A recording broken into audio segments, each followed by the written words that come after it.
Hello humans, this is Random Guy and welcome to the Random Channel, and we are finally back after 3 months to finish the last chapter of Medieval Fantasy Wizard's Choice chapter 6. And I'm going to be doing 30 minutes chapter, and I'm going to be uploading at least two videos per week on YouTube, and also two videos on my Patreon. I made a Patreon, by the way. It's in the description and you can go check that out. It's public at the moment. All the videos there are public. I've only uploaded one, so I shouldn't be saying all the videos, but I'm going to be doing the first series public there, and after that we'll think Patreon only or whatever, but I actually recorded for an hour just now this entire thing, so I already know everything that's going to be happening in the story for about an hour. I actually recorded it on the wrong software and now it's gone, and now I have to restart it all over again. So if I make the right decisions, don't trouble yourself. They are the right decisions, because not because I'm looking up a guide, but because I just played through the 1 hour of the game. So let's start. Quick summary. Once you were a wizard in search of adventure, treasure, and glory. After rescuing a maiden from Castle Avernus, your childhood friend Nerul was murdered and his soul was crushed by a demon. You had inadvertently freed from the castle. In your pursuit of revenge, you teamed up with the beautiful warrior cleric Narissa. However, the two of you were turned into vampires, a monster fueled by a human soul that has been merged with a demon. You and Narissa were able to suppress your demons at first, but you knew it was just a matter of time before they took over your human side. As you search for the Book of Names, a legendary artifact in the treasure hoard of the ancient dragon Swelak, you and Narissa defeated the dragon, and using the Book of Names discovered the true names of demons that possessed you. Using this power, Narissa cast out her demon and you cast out yours, reverting yourself from vampire back to a human, a feat previously thought to be impossible. Unfortunately, your demon Thantos grabbed you on his way to the abyss and pulled you down with him. Now alone, you journey to hell. Well, I'm not exactly alone, Thantos is with me, but whatever. Content rating, warning, you are playing a character that has been cast into hell, so this volume contains material inappropriate for young readers. It sounds like copper or whatever, how do you pronounce it, copper? It sounds like that, something YouTube would be saying or something, but whatever. Especially there's a fair amount of profanity and some mild sexual content. I do enjoy myself some mild sexual content. Like high sexual content is good and all, but like mild sexual content is it just hits the right fucking spot. It's like, oh, the curvature of her back or something like that. It's just oof, it gets your imagination running. And considering this is a story of like reading rather than viewing for the most part, so it just really is interesting. Game notes to reader, not gamer notes. This is a challenging volume, like the last two. You do not want to run off a morale, or the abyss will consume your soul. In addition, for much of the volume, you do not want to run completely out of your mana, or your soul will be lost, for reasons that are made apparent in the story. Yes, they have been. To summarize, all three of your stats, health, mana, and morale, matter a great deal in this volume, so make the best trade-offs. Believe me, I started this and I immediately lost a shit ton of fucking life. Life. I almost died instantly after starting, and man, it's difficult. All right, let's continue. You fall for a long time in the darkness, so long that you do not know day or night. Thantos is out there somewhere, falling with you. Sometimes you can hear him shouting infernal curses over the rushing wind around you.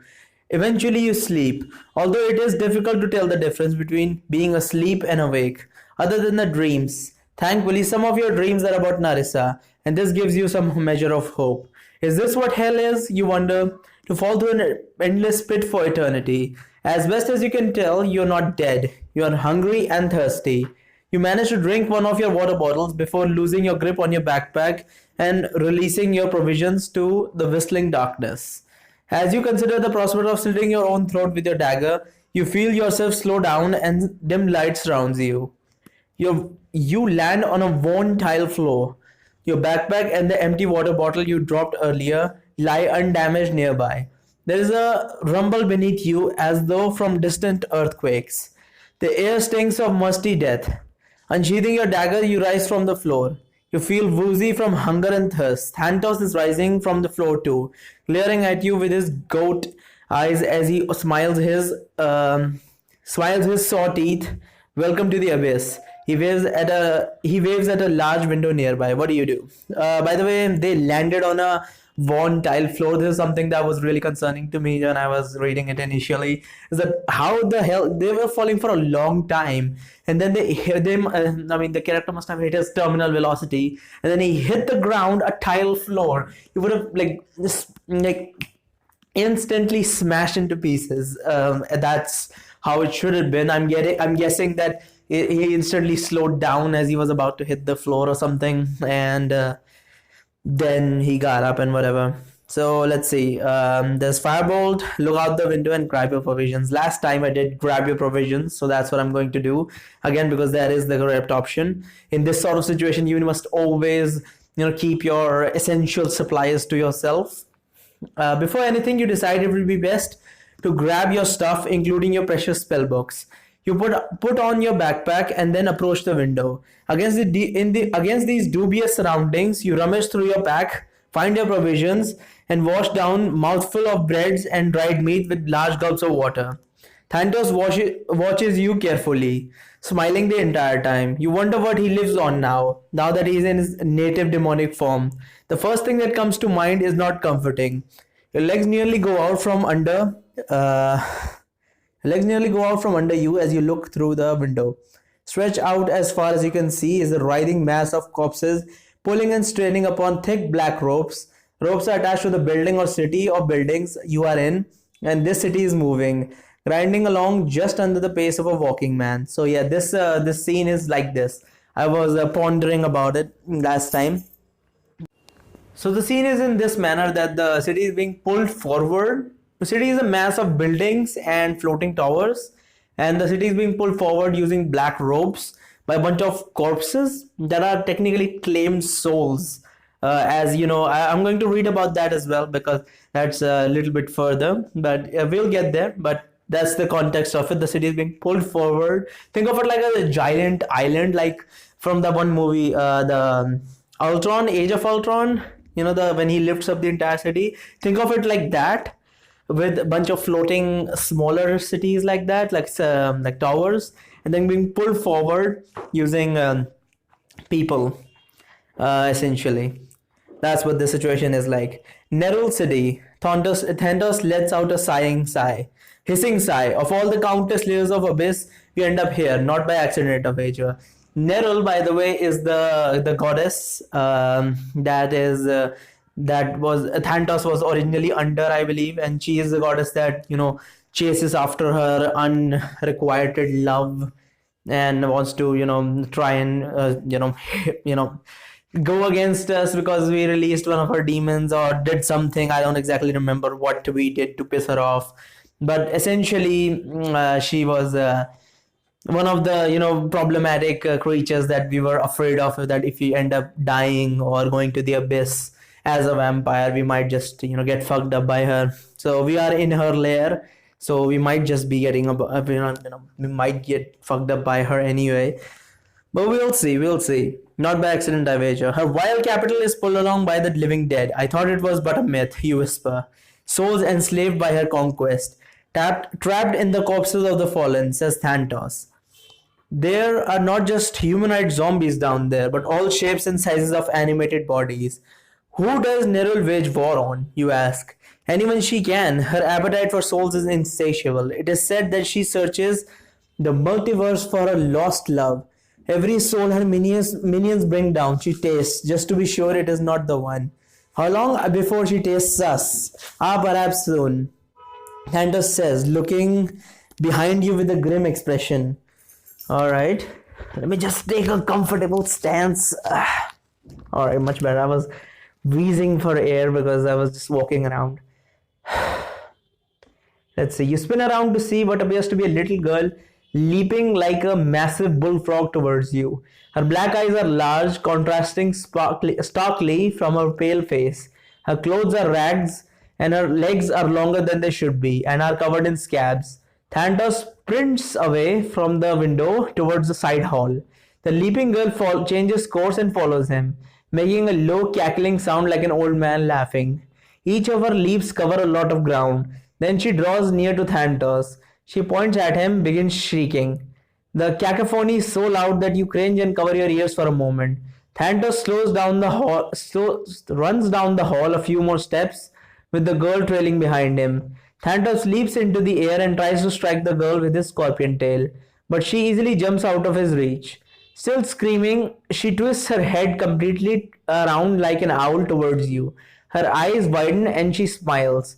Her mouth smeared with some black tar-like substance. Out of this mouth emerges a long tentacle of a tongue, and she then starts leaping towards you.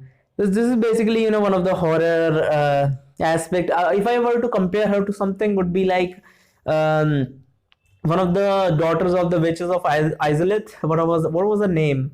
The girl with the half. What was it? The half spider girl from Dark Souls 1, with the one that spits lava. I have completely have forgotten her name at this point, but she's one of the daughter of Izalith. So think of her like that, but with a long tentacle-like tongue, like darkened eyes and darkened mouth, with the lower body instead of a spider is going to be like a bullfrog. I don't know what her size is, but I'm guessing she's quite big.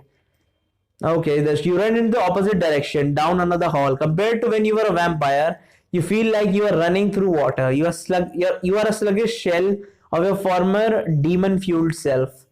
Then the girl leaps within a few meters of you, shrieking and pointing at you, but not moving in close enough to touch. In between screams, she takes in great snorts of air through her nostrils, as though taking in your scent. As far as you can tell, you cannot outrun this girl, but at the same time, you can't abide this thing announcing your presence in the most annoying way to every demon in this accursed layer of abyss. The first thing that pops into your head is to smite this demon. From your arcane studies, you know the devils are comfortable with fire, but demons are not devils. So you assume your flame spell should harm them. On the other hand, you know that lightning bolt works, but with her erratically leaping around, you wonder if you can easily target her. And then there's invisibility. However, that is only a concealment illusion, and this may not stop her from making all this racket.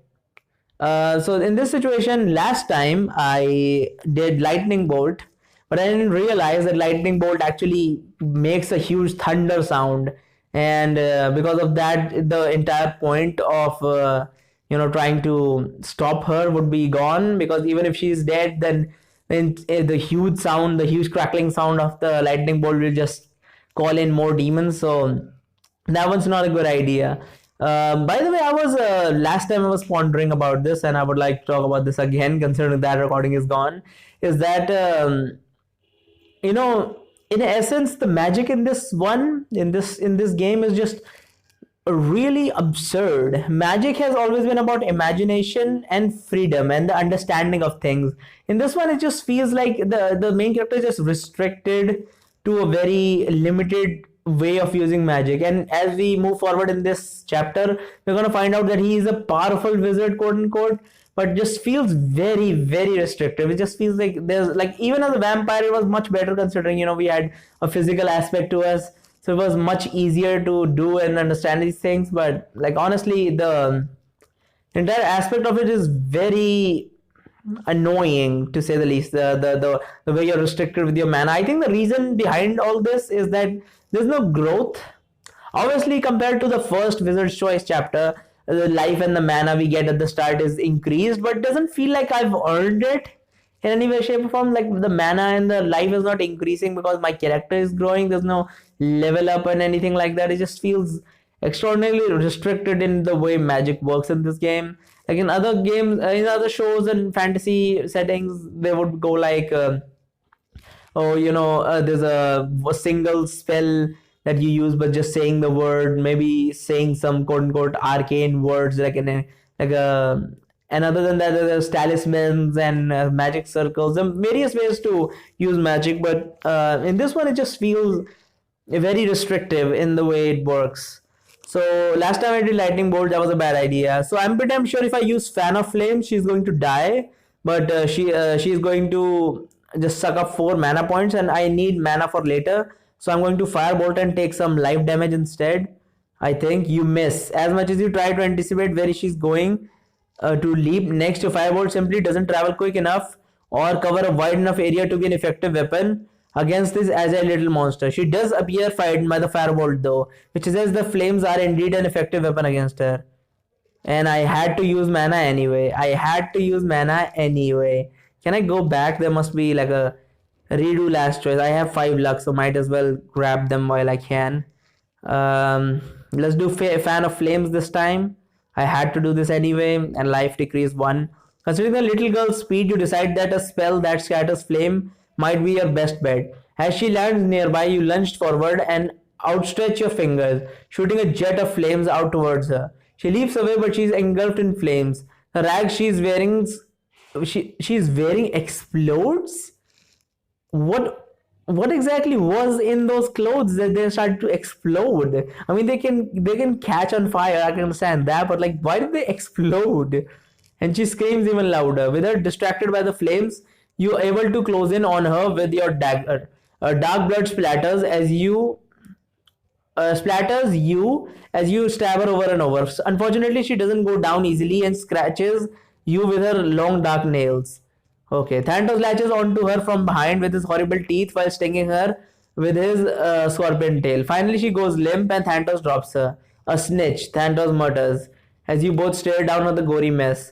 Not very strong themselves, but they resign themselves to raising the alarm on wanderers they find. Although gratitude is in short supply in Abyss, occasionally they get a finder's fee. In any case, they enjoy watching what happens to those caught by the nastier demons. A finder fee? A finder's fee of what, you ask, considering what demon value as currency down here? Thanatos ignores your question. As he looks furtively around, speaking of nastier demons, certainly the snitch's call was heard. We should move on. We? You ask incredulously? Incredulously. I should smite you for now for pulling me down here. Thanatos smiles. Don't waste your power, wizard. There's an ocean of demon down here, and I'm but a single drop. I should feel better though, you say. Just then you hear heavy footsteps. Thanatos runs for cover underneath a large marble table. Not seeing anywhere else to hide, you follow him. Soon 4 clawed feet spring into view and scratch across the floor to the body of the snitch. A large shaggy demon bends down and begins looking around. With him bent over, you presume he will see you under the table any second. Now, last time I did stay hidden, so he caught me. And run, I doubt my player would be able to run very fast because he's fragile,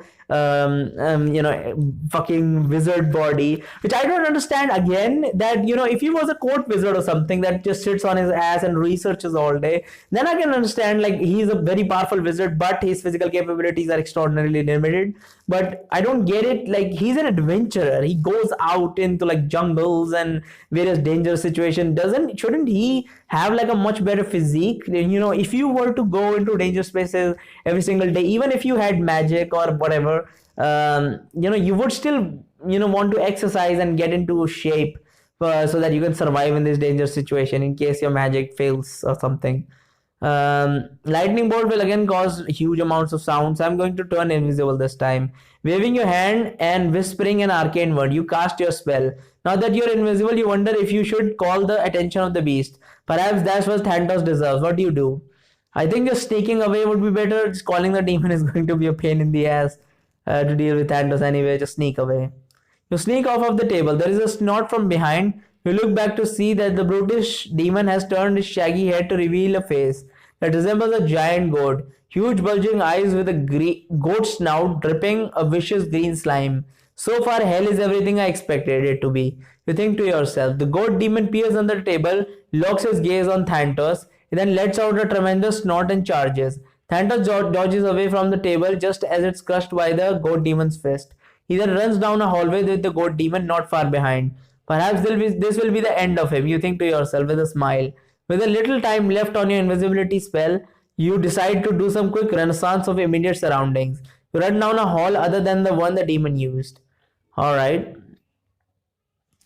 The hall opens into a large domed stone room. Inside are perhaps a dozen men crucified on crosses, and the crosses are bundled together, back to back in form of a cylinder.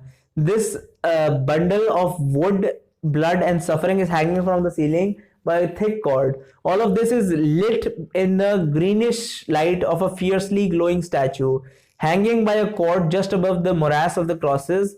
From this distance, it is hard to tell what appears to be a statue of a woman. In the glow of the light, you can see dark things shimmering over the bodies of the men. Snakes, some burrowing, others striking viciously. The men moan and wriggle, but they can do nothing to escape their tormentors. With nothing in the room that appears to be an immediate threat, you approach the pit.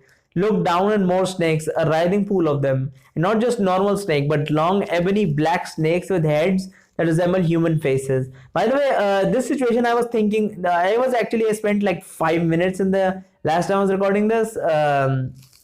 I spent 5 minutes just thinking what the situation in the room is. I think I finally figured it out. It's basically a room with a pit in the middle of it. There's a huge pit, and if you look down, there's snakes with human heads, eating on corpses or whatever they're doing. And then you look up, there's a cylinder of crosses with people crucified on them, and there's a statue right above that is in a greenish glow, and that is a statue of a woman, and the people who are crucified have snakes on top of them. That's what they are. That is what is happening here. And I think the snakes that are on top of them are actually just not regular snakes, and the snakes in the pit are the ones with the human faces or whatever.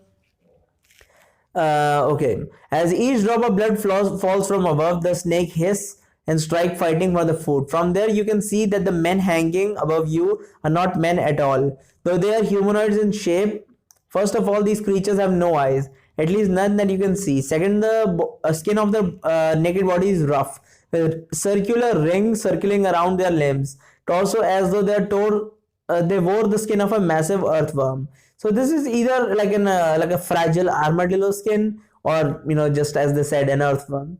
So either one would work in this situation. They're earthworm people or armadillo people, soft-bellied armadillo people, whatever.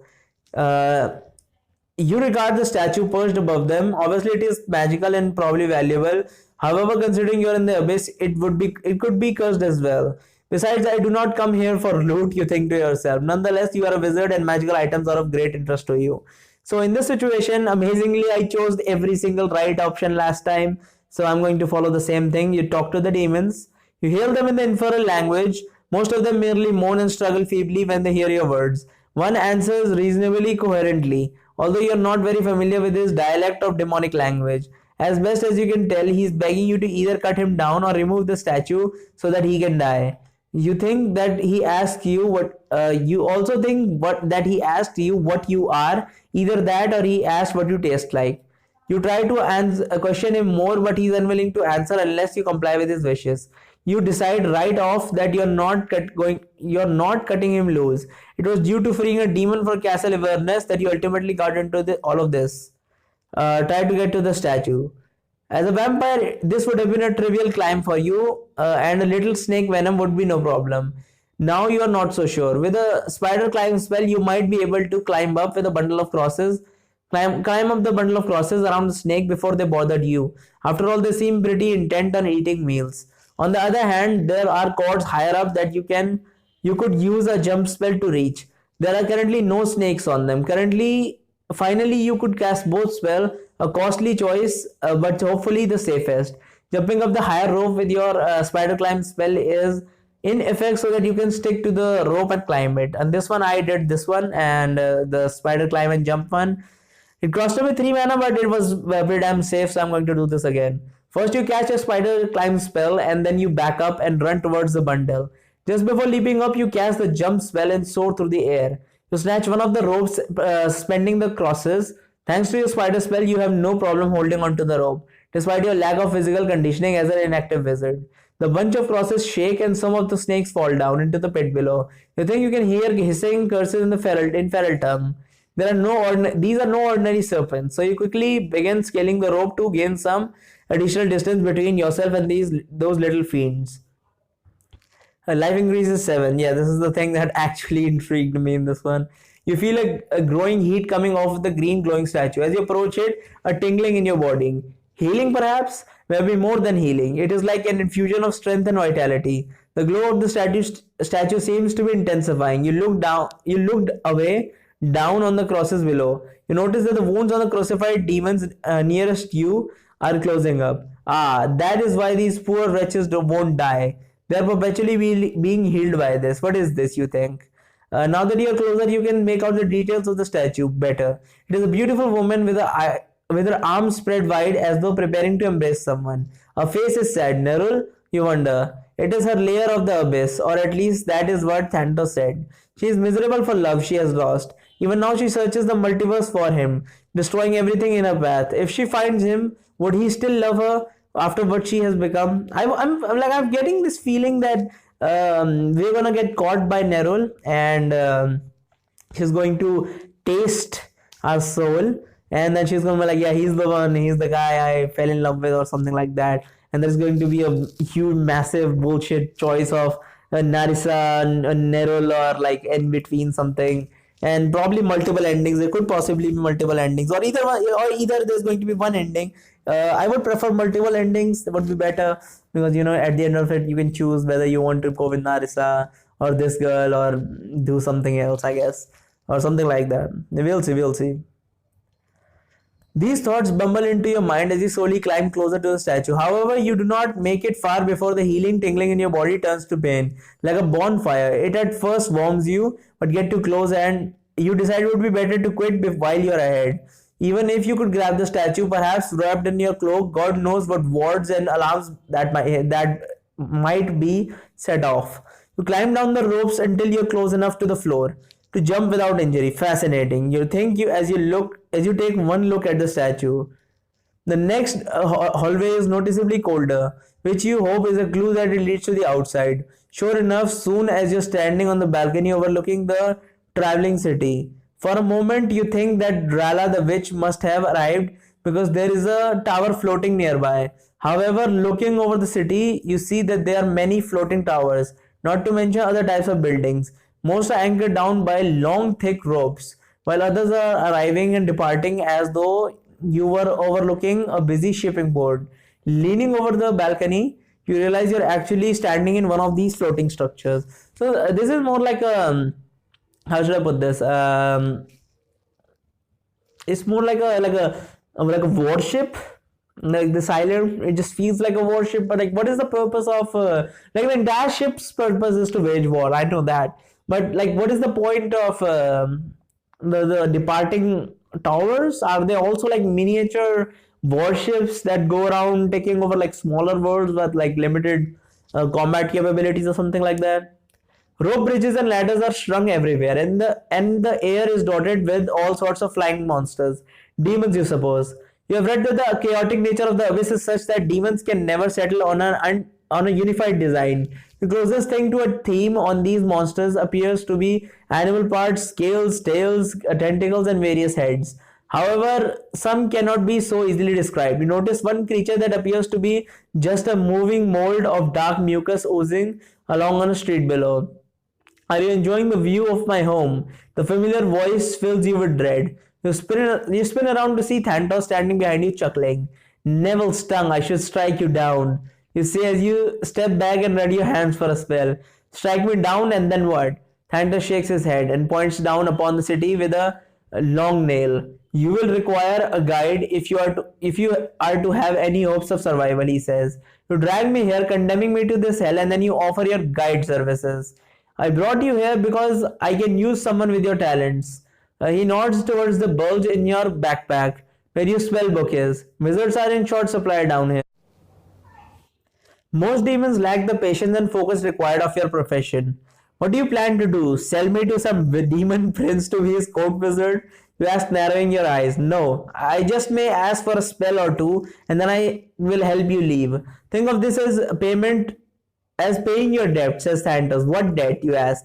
Paying me back for all the things I've taught you. He smiles his razor teeth. And I have things to teach you about this place as well. For starters, I would not stray out into the city looking as you are. There are some demons that look human. However, even these have a certain aura which you lack. Make no mistake, any of us here would gladly crush the soul of an unclaimed mortal. No doubt you think to yourself as you regard the bustling city below, gods know how many souls it cost to make this horrific metropolis run. Just then, I'm amazed that the word metropolis exists within our boy's name because head, because the world he comes from is it consists of kingdoms and towers and all that stuff. I don't think metropolis is a very latest word that came in the late 19th century, I would say. So 20th century, late 20th century. So I would say that is a word he should not know, but whatever. Just then the city seems to give a faint shudder, and the building you are now standing on sways gently on its moorings. Dantos nods. You will become accustomed to a city on the move. Where are we going? You ask. Nerul knows, and perhaps a few of our inner circles, says Santos. No doubt on some campaign of quest. The Dark Lords and the Dark Gods of the Abyss never cease their schemes and wars. Gods, I must escape this place, you say out loud, thinking, escape back to Narissa. Escape, Thantos sneers. Humans are short-sighted creatures, and why not? Born to die, you make the best of the time you have. You always need a path, a plan, a path to petty victory. I haven't time for a monologue, you said, ducking back from the balcony as a particularly large and loathsome demon flies by. Ha! So you make my point. Thantos cackles, and to your point, I will show you a path of victory, or to be more precise, an escape. You raise your eyebrows in response. Now, and here's the thing, that this particular this section, this entire section is very, very interesting in terms of human psychology. So it says that humans are short-sighted creatures, and we make small duration plans. Obviously, our lifespan is not huge considering this type of world that we are seeing in this, and even in real life. The entire concept of not seeing too far is is a very big thing, and in this situation our character is focusing on escape, right? So anyone would focus on escape in this situation, and they would cling on to the one thing that could possibly help them to escape, which would be Thantos. And that is what Thantos is claiming, that look at you, like you hate me and everything, but because the pathway of escape that you're trying to achieve goes through me, you're willing to go through me as well. You're willing to deal with me as well. So it's a very interesting concept in human psychology that this little section displays or shows or whatever. Stay here as I scour the city for some aid for our mutual benefit. A being requiring your talent and ready with a reward. Okay. Says Santos, a being, you ask. You mean you wish to find a demon to barter with? Santos gestures over the city with a jagged smile. Odds are, yes, a friend to be will fit that category. You shrug. Go then. Santos smiles hesitantly. I should advise you not to do any scouting about on your own while I'm gone.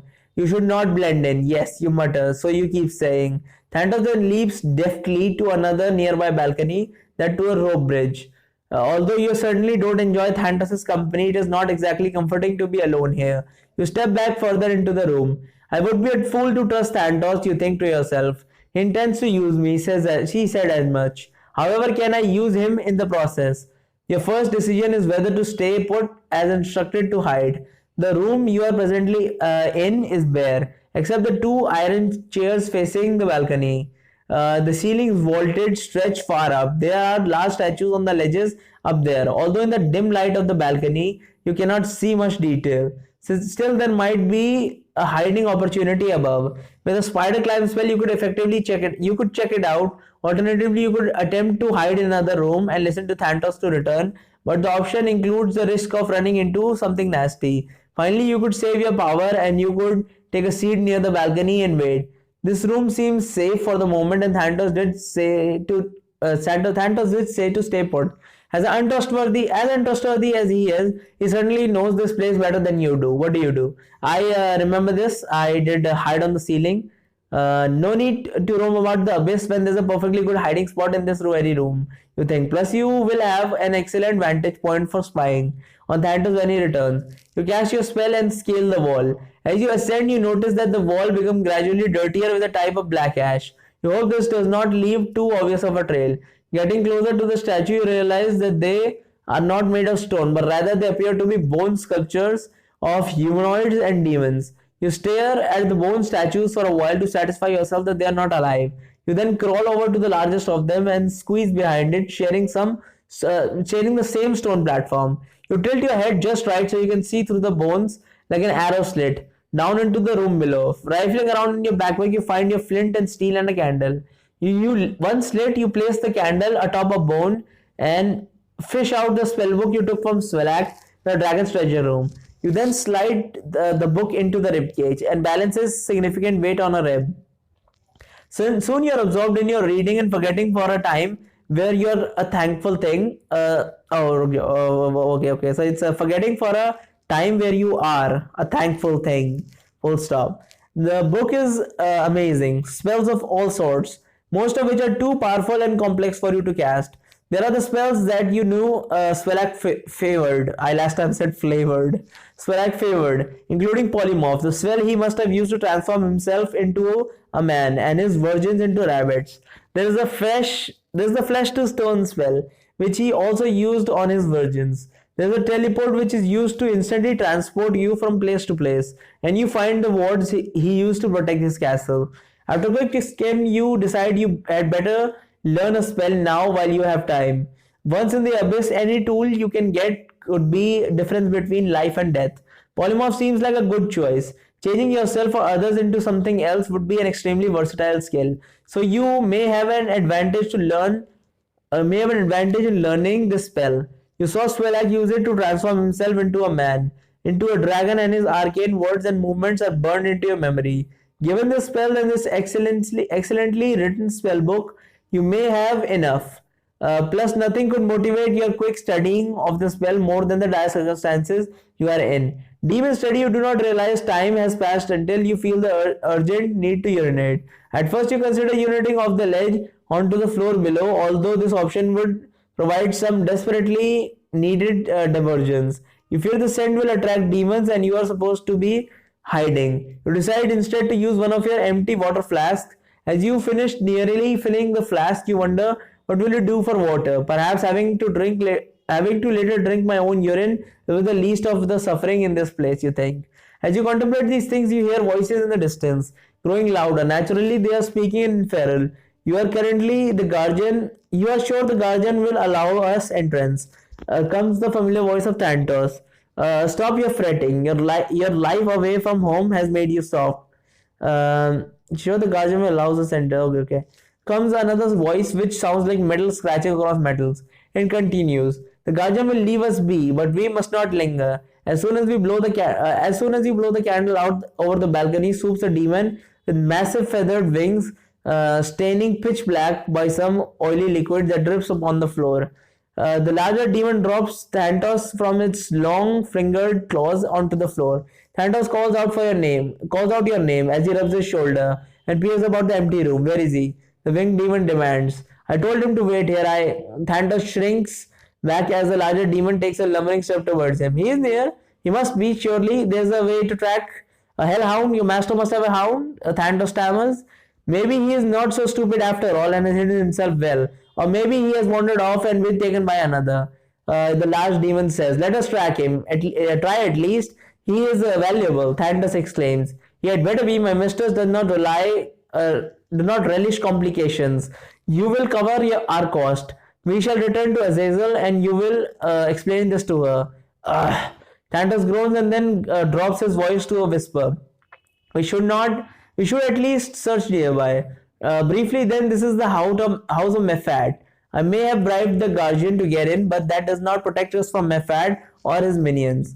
The demon that shoves Thanatos towards the door and the two of them creep out of the room. What do they intend when they find me? And what's this about my value? You wonder. You do not like the sound of it. Still, you would like to learn more. It sounds like they will be returning to the foul-feathered demon's master or mistress, whatever the case may be.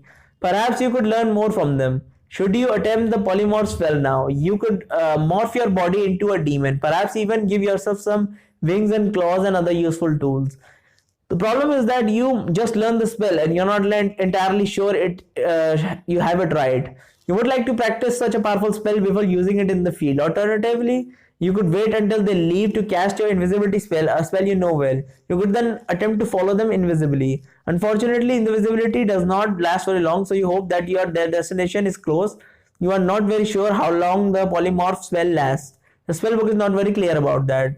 This entire thing cost me 13 mana last time, but I have only 16 mana. I don't think I would like to spend that much, so I'm only going to cast polymorph spell because I casted both of these spells last time.